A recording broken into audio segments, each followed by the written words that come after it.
Bismillahirrahmanirrahim. Assalamualaikum warahmatullahi wabarakatuh. Selamat pagi anak-anak kelas 4C yang hari ini sedang PJJ di rumah. Semoga kalian tetap semangat dan selalu sehat. Baik anak-anak, untuk pembelajaran tematik kita hari ini yaitu kita masuk ke pembelajaran 2 setelah kemarin kita di pembelajaran 1. Yang akan kita pelajari hari ini adalah tentang pengaruh gaya terhadap gerak benda, jenis-jenis tarian tradisional, cerita Roro Jonggrang, dan perbedaan tokoh protagonis dan tokoh antagonis pada sebuah cerita.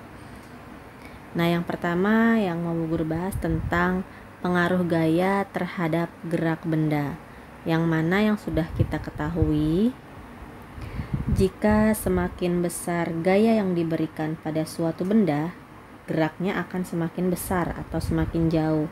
Sedangkan kebalikannya, jika semakin kecil gaya yang diberikan pada suatu benda, maka geraknya akan semakin lambat, ya. Yang pertama ada mempercepat gerak benda. Nah, jadi contohnya adalah ketika kalian menendang bola.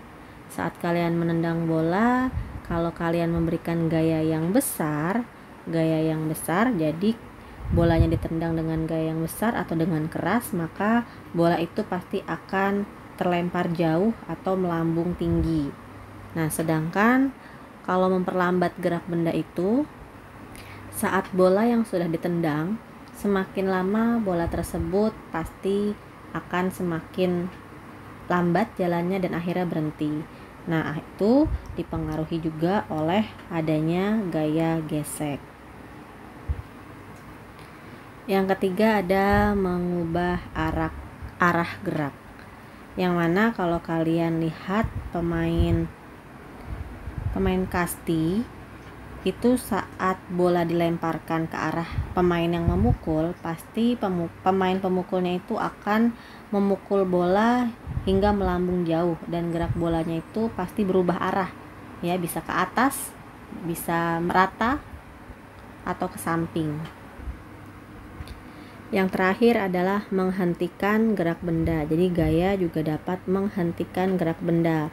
Contohnya adalah saat kita menaiki sepeda motor, mengendarai sepeda motor, saat direm maka akan terhenti. Yaitu juga dipengaruhi oleh adanya gaya gesek. Yang selanjutnya kita akan membahas tentang tari, ya. Sebelum kita ke tari rakyat adalah salah satu dari jenis tari tradisional, yang mana Indonesia itu memiliki beragam tarian daerah, ya, di setiap provinsinya. Nah, apa sih tarian tradisional atau tarian daerah itu?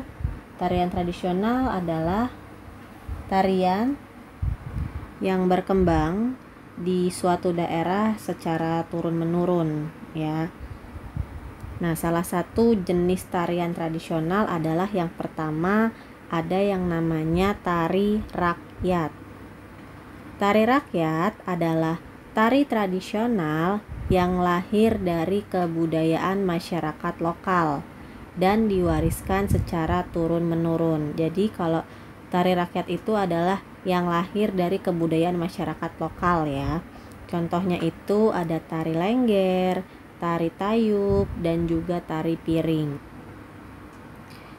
Yang pertama adalah tari lengger. Ini adalah contoh tari rakyat, namanya tari lengger yang berasal dari Provinsi Jawa Tengah. Yang kedua adalah tari tayub yang berasal dari Jawa Tengah juga.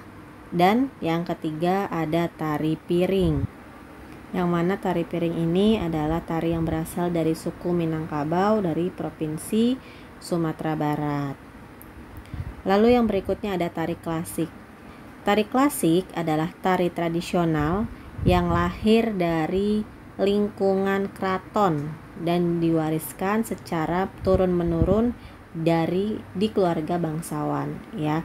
Kalau tadi tari rakyat dari masyarakat lokal, kalau tari klasik adalah dari lingkungan keraton. Contohnya ada tari serimpi, ada Lawung Ageng atau tari golek.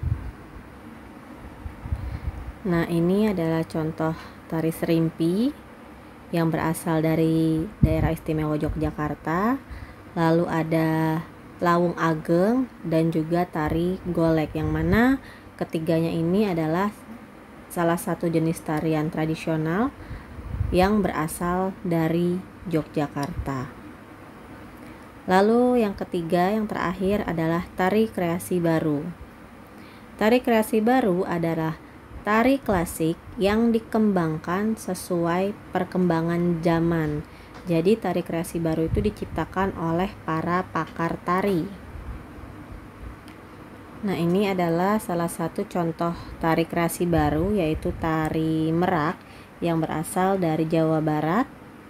Lalu di sini juga ada tari kupu-kupu yang berasal dari Bali, dan ada tari Rorowilis yang berasal dari daerah istimewa Yogyakarta. Nah, untuk kalian yang di rumah, kalian bisa buka buku paket terpadu kalian halaman 66. Di situ ada cerita Roro Jonggrang. Kalian bisa baca dulu ceritanya ya.